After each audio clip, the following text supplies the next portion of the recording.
इस वीडियो को देखने से पहले एक बार इससे पहले जो वीडियो पोस्ट की है उस वीडियो को ज़रूर देख लेना, ताकि इस वीडियो में पढ़ाए गए हम टॉपिकों को याद कर सकें या समझ सकें, क्योंकि ये घटनाएं उन्हीं घटनाओं से आगे को हैं, उन्हीं घटनाओं से जुड़ी हुई हैं। पीछे वीडियो में हमने जो टॉपिक स्टार्ट किया था वो क्रांतियों के युग से स्टार्ट किया था। 1830 से 1848 के बीच जो क्रांतियों का युग चल रहा था उनके बारे में हमने बात की थी। इन क्रांतियों का नेतृत्व मध्यम वर्गीय जो नया मध्य वर्ग था या मध्यम वर्गीय लोग थे उनके द्वारा किया जा रहा था, और यही घटनाएं 1830 से 1848 के बाद भी कंटिन्यू चली। तो 1848 में जब अनेक यूरोपीय देशों में गरीबी, बेरोजगारी और भूखमरी से ग्रस्त किसान मजदूर विद्रोह कर रहे थे, तब मध्यम वर्गीय जो लोग थे उनमें भी एक क्रांति हो गई थी, और इन घटनाओं के कारण कई राजाओं को गद्दी भी छोड़नी पड़ी थी।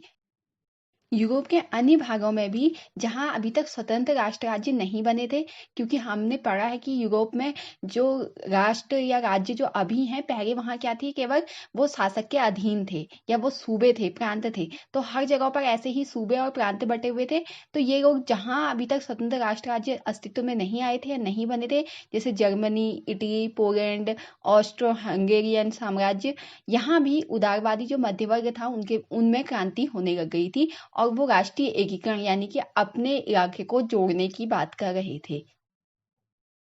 ये मध्यम वर्गीय लोग राष्ट्रीय एकीकरण और संविधान की मांग कर रहे थे, तथा संसदीय प्रणाली पर आधारित राष्ट्र, संविधान, प्रेस की आजादी तथा गुटबंदी की आजादी की मांग कर रहे थे कि उन्हें ये सब करने का मौका दिया जाए। नया मध्य वर्ग था, वो इन्हीं चीजों की मांग शुरू कर रहा था। इसी में एक महत्वपूर्ण घटना फ्रैंकफर्ट संसद की है, जो कि जर्मनी की है।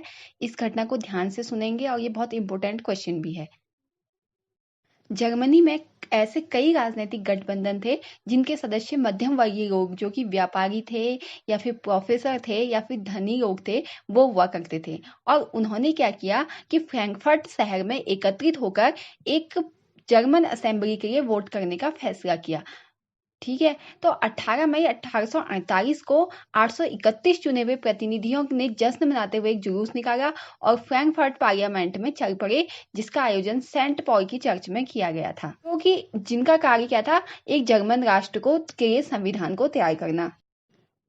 जब इन निर्वाचित प्रतिनिधियों द्वारा एक संविधान का प्रारूप तैयार किया गया, तो उन्होंने इस राष्ट्र की अध्यक्षता एक ऐसे राजा को सौंपने की बात करी जो कि संसद के अधीन रहकर कार्य करेगा। और इसके लिए प्रसा के राजा फ्रेडरिक विलियम चतुर्थ को ताज पहनाने की पेशकश पेश की गई कि आप हमारे जो हमने ये संसद का प्रारूप तैयार किया है जिस राष्ट्र के लिए, या हमने ये जिस राष्ट्र के लिए संविधान बनाया है, आप उसके क्या होंगे, आप उस राष्ट्र के अध्यक्ष होंगे। लेकिन आपको ये जो नियम हमने बनाए हैं, जो संविधान हमने बनाया है, इसके अनुरूप कार्य करना पड़ेगा। परंतु जो फ्रेडरिक विलियम था, उसने इस अनुरोध को ठुकरा दिया और उन राजाओं से हाथ मिला लिया जो कि ये निर्वाचित सदस्यों के विरोधी थे। संसद में भी क्या था, केवल मध्यम वर्गीय लोगों का प्रभाव अधिक था, जिस कारण मजदूरों और कारीगरों की मांगों का भी विरोध किया गया था। अतः वो लोग भी अब किसके अगेंस्ट हो गए, मध्यम वर्ग के अगेंस्ट हो गए। इस कारण वहां जो असेंबली थी वो असेंबली भंग हो गई, जिस उद्देश्य के लिए फ्रैंकफर्ट संसद में गए थे, वो संविधान को बनाने और राष्ट्र के लिए एक अध्यक्ष चुने, तो वो सभी बातें क्या हो गई, विफल होगी, वो कार्य विफल हो गया। अंत में सैनिकों को बुलाकर असेंबली को भंग करना पड़ा और संसद भंग हो गई। इसके अलावा एक महत्वपूर्ण बात यह है कि इन उदारवादी आंदोलनों के अंदर महिलाओं को भी राजनीतिक अधिकार प्रदान करने का मुद्दा जो था वो बहुत टाइम से बातों में आ रहा था। महिलाएं चाहती थी कि उन्हें राजनीतिक अधिकार मिले, क्योंकि जितने भी आंदोलन हो रहे थे उनमें सभी में महिलाएं बढ़ चढ़ कर भाग ले रही थी, परंतु उन्हें कहीं भी राजनीतिक रूप से कोई भी अधिकार प्रदान नहीं किया गया था। अगर हम ये फ्रैंकफर्ट संसद की बात करें, तो इस आंदोलन में भी जो कि ये उदारवादियों ने आंदोलन चलाया था जर्मन के राष्ट्र को एकीकरण करने के लिए और वहाँ नए संविधान के, तो इसमें भी महिलाओं ने बहुत सारे कार्य किए, प्रदर्शनी में हिस्सा लिया, अपने अखबार निकाले। उसके बावजूद भी जब फ्रैंकफर्ट संसद में सदस्यों को निर्वाचित किया गया, तो महिलाओं को मताधिकार से वंचित रखा गया, अर्थात महिलाओं को वोट देने का अधिकार नहीं मिला। और वो सेंट पॉल चर्च के अंदर, जो फ्रैंकफर्ट संसद थी, उसके अंदर केवल एक दर्शक की भूमिका से बैठी हुई थी या खड़ी वहां देख रही थी, यानी कि उनको वोट देने का अधिकार उसके अंदर नहीं मिला। हालांकि फ्रैंकफर्ट संसद के खत्म होने के बाद जो रूढ़िवादी ताकतें थी वो 1848 के मध्यम वर्गीय या उदारवादी आंदोलनों को दबा पाने में तो कामयाब हुई, परंतु वैसी कठोर दोबारा से नहीं हो पाई, उतनी मजबूत दोबारा नहीं हो पाई जितनी की वो पहले थी। अब ये राजाओं की भी समझ में आने लग गया कि अगर उन्हें अपना शासन चलाना है तो उन्हें क्या उदारवादी राष्ट्रवादी क्रांतिकारियों की बातों को मानना पड़ेगा। अगर हम उनकी बातों को नकारते हुए ही वो अगर शासन चलाने के बारे में सोच रहे हैं या उनकी बातों को न मानते हुए वो शासन चलाने के बारे में सोच रहे हैं तो वो कभी अपने लंबे समय तक का शासन नहीं चला पाएंगे।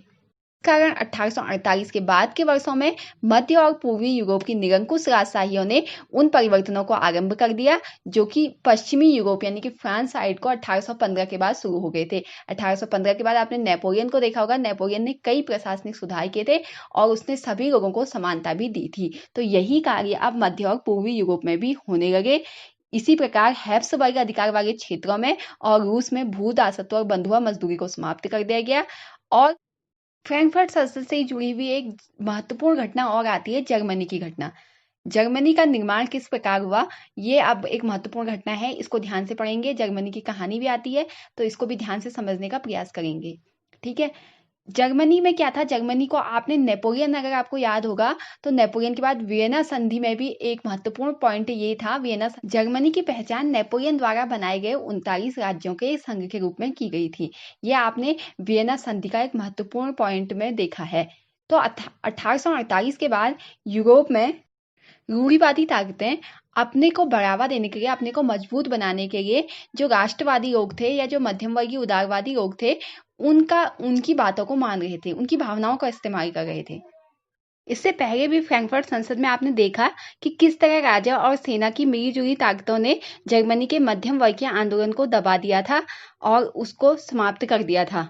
जर्मनी के एकीकरण का कार्य जो था वो फ्रैंकफर्ट संसद से हुआ था, जब आपने जो कि मध्यम वर्गीय लोगों ने किया था। आपने अभी इससे पहले वाले टॉपिक में पढ़ा कि उन्होंने 1848 में जर्मन महासंघ के विभिन्न इलाकों को जोड़कर एक निर्वाचित संसद द्वारा शासित राष्ट्र राज्य बनाने का प्रयास किया था और इसके लिए उन्होंने संविधान भी तैयार किया था और प्रसा के राजा फ्रेडरिक विलियम चतुर्थ को शासन सौंपने की पेशकश भी की थी। मगर राष्ट्र निर्माण की यह जो उदारवादी पहल थी ये राजाओं ने और फौज ने यानी कि सेना ने मिलकर दबा दी थी, यानी कि संसद को भंग कर दिया था। उनका प्रसा के और इन्हीं लोगों को प्रसा के बड़े भूस्वामियों का भी समर्थन मिला था। प्रसा के बड़े भूस्वामी जिन्हें कि जंकर्स कहा जाता था। उसके पश्चात प्रसा ने राष्ट्रीय एकीकरण के आंदोलन का नेतृत्व संभाल लिया और उसका प्रमुख मंत्री ऑटो वन बिस्मार्क इस प्रक्रिया का जनक था। बिस्मार्क जो था वो प्रसा का क्या था, प्रमुख मंत्री था। प्रसा के मुख्यमंत्री बिस्मार्क ने जर्मनी के एकीकरण की नींव रखी, अर्थात जर्मनी के 39 राज्यों जो संघ के रूप में 39 राज्यों के संघ के रूप में जर्मनी की पहचान हुई थी उसको जोड़ने का कार्य किया। उसने इस कार्य के लिए प्रसा की सेना की और वहां के प्रशासन की मदद की। 7 वर्षों में प्रसा ने 3 लड़ाइयां लड़ी, एक ऑस्ट्रिया, दूसरी डेनमार्क और तीसरी फ्रांस के खिलाफ। और युद्ध के अंत में प्रसा की जीत हो गई और जर्मनी का एकीकरण के साथ समाप्त हो गया। जब तो जनवरी 1871 में वर्साई में एक समारोह हुआ। वर्साई एक जगह है जहां एक समारोह हुआ, उसमें प्रसा के राजा विलियम प्रथम को जर्मनी का सम्राट घोषित कर दिया गया। जो नया राष्ट्र बना उसने जर्मनी में मुद्रा, बैंकिंग और न्याय व्यवस्था में आधुनिकीकरण पर खास ध्यान दिया। अब जो जर्मनी के अधिकतर कायदे कानून थे वो प्रसिया के कायदे कानूनों जैसे ही बने हुए थे, क्योंकि दोनों का सम्राट क्या था, एक ही था। तो अधिकतर मामलों में कायदे कानून भी जर्मनी के प्रसा जैसे ही थे। तो इस प्रकार जर्मनी में राष्ट्र निर्माण प्रक्रिया प्रसा राज्य की शक्ति के प्रभुत्व को दर्शाता है, क्योंकि जर्मनी में राष्ट्र निर्माण का कार्य किसने किया था, प्रसा की सेना ने किया था। इसी तरह एक महत्वपूर्ण घटना इटली के एकीकरण की है। जर्मनी की तरह इटली भी जो था वो बहुत राजनीतिक रूप से बहुत भागों में टूटा हुआ था। जो इटली था वो 19वीं सदी के मध्यकाल तक 7 प्रांतों में बटा हुआ था। इन 7 प्रांतों में भी अलग अलग राज परिवार के लोग शासन करते थे। एक इटालियन परिवार सार्डिनिया पीडमांट पर शासन करता था। इटालियन परिवार, ध्यान से सुनेंगे, एक इटालियन परिवार जो था वो सार्डिनिया पीडमांट जगह थी वहां पर शासन करता था। उसके अलावा जो इटली का उत्तरी भाग था वहां पर ऑस्ट्रिया के हैब्सबर्ग का शासन था, मध्य भाग में पोप का शासन था और दक्षिणी भाग में स्पेन के ब्रूबो राजवंशों का शासन था।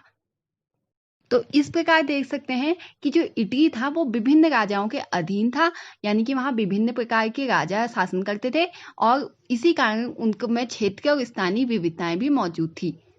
इटली के एकीकरण का कार्य 1830 के दशक में जूसेप्पे मेस्सीनी ने शुरू किया था।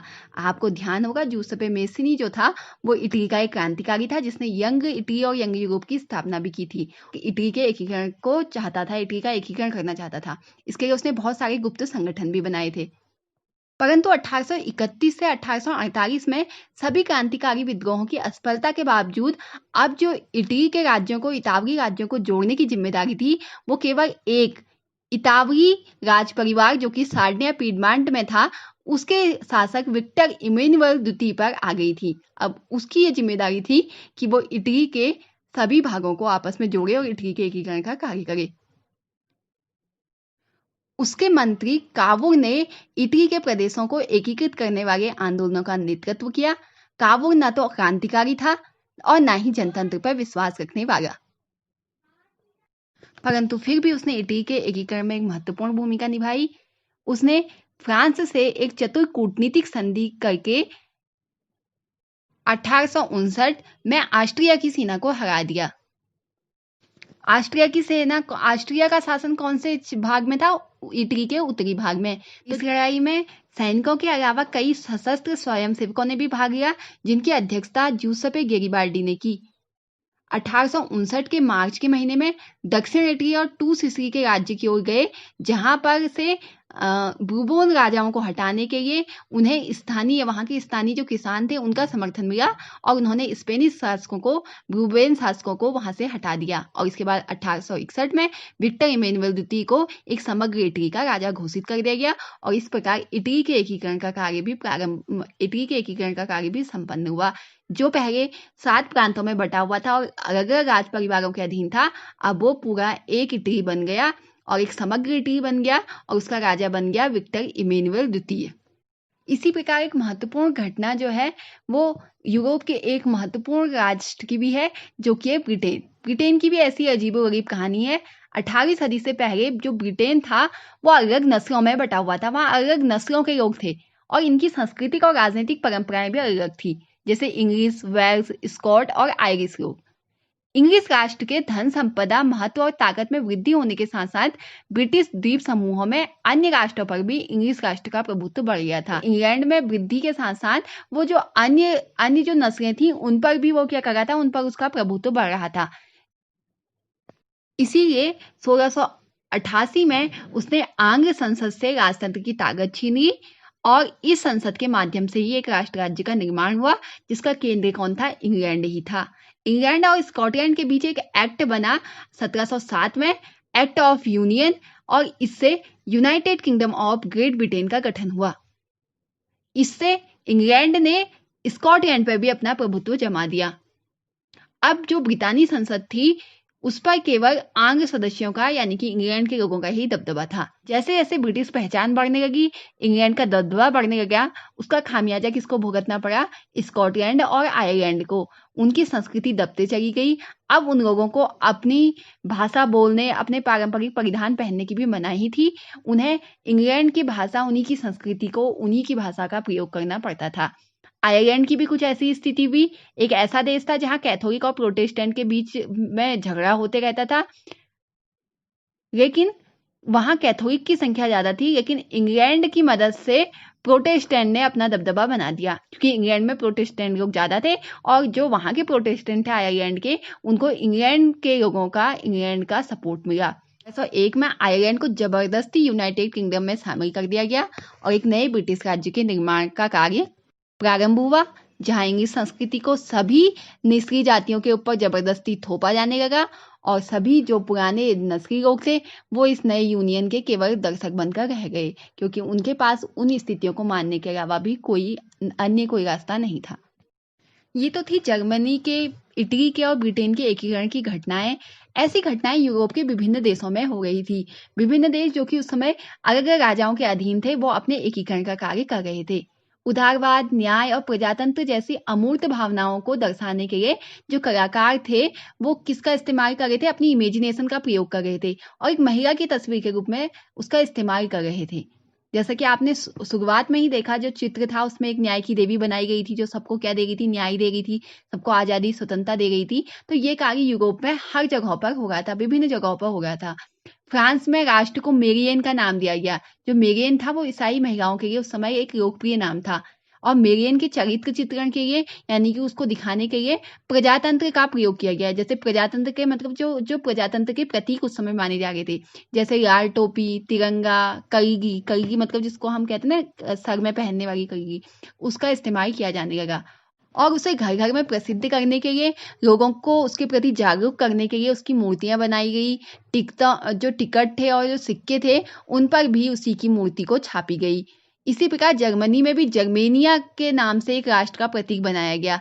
जर्मेनिया जो बनाई गई उसको, वहां जो जर्मनी में जैतून को बहादुरी का प्रतीक माना जाता था, इसलिए जर्मेनिया के सर पर जैतून के पत्तों का ताज बनाया गया, जो कि क्या दिखा रहा था, एक बहादुरी का प्रतीक के रूप में दिखाया जा रहा था। तो इस प्रकार के प्रतीक चिन्ह ऐसी बहुत सारी ऐसी ही इमेजिनेशन के रूप में जो राष्ट्र की कल्पना की जाने लगी और महिलाओं की तस्वीर के रूप में उनको दिखाया जाने लगा।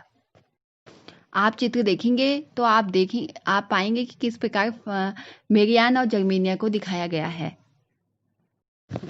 19वीं सदी तक आते आते अब राष्ट्रवाद और साम्राज्यवाद वैसा नहीं था जैसे कि राष्ट्रवाद प्रारंभ में था। जब उदारवाद बना था तो उसका केवल अर्थ आज़ादी और स्वतंत्रता से था। लेकिन अब जो राष्ट्रवाद नया बन के आया, जो उदारवादी जनतांत्रिक थे, उनके कुछ सीमित लक्ष्य हो गए थे, जो कि लक्ष्य वो प्राप्त करना चाहते थे।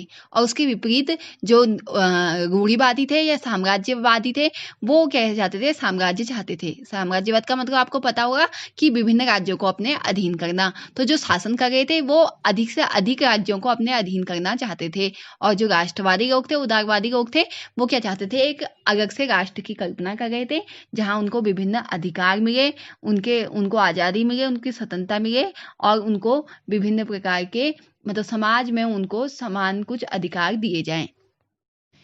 इसी बीच जैसे जैसे राष्ट्रवादी शक्तियां हर यूरोप के क्षेत्र में बढ़ती जा रही थी, विभिन्न आंदोलन हो गए थे, क्रांतिकारी उदारवादी आंदोलन, तो साम्राज्यवादी शक्तियां भी कहीं पीछे नहीं थी। वो भी जहां उनको लगे या जहां से उनको मौका मिल रहा था, वहां से अपनी शक्ति को, अपनी महत्वाकांक्षाओं को बढ़ाने के लिए, अपने राज्य को बढ़ाने के लिए प्रयोग करती हुई जा रही थी, प्रयास करती हुई जा रही थी। तो ऐसी ही एक जगह थी बाल्कन।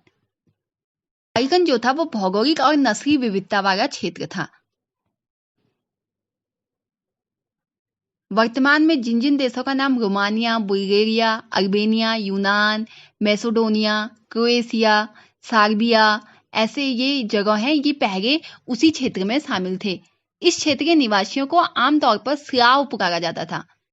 और बाल्कन क्षेत्र का एक बहुत बड़ा हिस्सा ऑटोमन साम्राज्य के नियंत्रण में था। इससे पहले फ्रैंकफर्ट संसद में हमने ये भी पढ़ा कि जो रूढ़िवादी शक्तियां थी या शासक लोग थे, उन्हें अब ये लगने लगा था कि अगर उन्हें अपनी शक्ति को कायम करना है या अपना राज्य बनाए रखना है, तो उन्हें इस क्षेत्र में सुधार भी करने पड़ेंगे। इसी कारण जो ऑटोमन साम्राज्य था, वो जो इलाका ऑटोमन साम्राज्य के नियंत्रण में आता था, वहां पर वो आंतरिक सुधार करने लग गया था और आधुनिकीकरण करने लग गया था। लेकिन इसके बावजूद भी जो क्षेत्र उसके अंदर आ गए थे, वो एक एक करके स्वतंत्रता की मांग करने लग गए थे। इसके नियंत्रण में आने वाले, ऑटोमन साम्राज्य के नियंत्रण में आने वाले यूरोपीय देश एक एक करके अलग होते गए और अपनी आजादी घोषित करते गए। और जो बाल्कन के देश थे या बाल्कन के क्षेत्र थे, वो भी उनको देख देख के अपनी पहचान और स्वतंत्रता की परिभाषा तय करने की कोशिश कर रहे थे, जिस कारण जो बाल्कन क्षेत्र था वो एक गहरे टकराव का क्षेत्र बन गया था, क्योंकि वहां पर जो थे वो नस्ली विविधताएं थी और हर जो नस्ल थी वो अपनी पहचान और अपनी स्वतंत्रता की परिभाषा तय करने की कोशिश कर रही थी। बाल्कन राज्य जो थे वो आपस में ही एक दूसरे से बहुत ईर्ष्या करते थे और हर एक राज्य अगले राज्य को हथियाने की उम्मीद रखता था, और इसका फायदा उठाने की कोशिश उन बड़े साम्राज्यवादी राष्ट्रों ने की, जो कि उस समय बड़ी शक्तियों के रूप में उभर रहे थे। आप जानते हैं कि यह वह काल भी था जब लोगों के बीच व्यापार, उपनिवेश, सेना हो चाहे उद्योग धंधे हो, सभी के लिए क्या थी, गहरी प्रतिस्पर्धा थी। तो इस प्रकार रूस, जर्मनी, इंग्लैंड, ऑस्ट्रो हंगरी हर ताकत बाल्कन पर अपना प्रभुत्व, अपना प्रभाव जमाना चाहती थी, ताकि अगर वो ज़्यादा से ज़्यादा यहाँ के राज्यों को अपने में हथियारे या अपने साथ कर ले तो उसका क्या हो जाएगा, साम्राज्यवादी विस्तार हो जाएगा। इस कारण इस इलाके में बहुत सारे युद्ध हुए और अंत में प्रथम विश्व युद्ध प्रारंभ हो गया। 19वीं सदी में विश्व के अनेक देश औपनिवेशीकरण, साम्राज्यवादी प्रभुत्व का विरोध करने लग गए थे। बहुत सारे राष्ट्रवादी थे जो कि स्वतंत्र राष्ट्र का निर्माण करने के लिए संघर्ष कर रहे थे, लेकिन सभी घटनाओं ने विश्व में राष्ट्र राज्यों के निर्माण की प्रक्रिया प्रारंभ कर दी। 19वीं सदी में यूरोपीय शक्तियों के उपनिवेश बने कई देश अब उपनिवेशी ताकतों का, साम्राज्यवादी शासन का विरोध करना प्रारंभ कर चुके।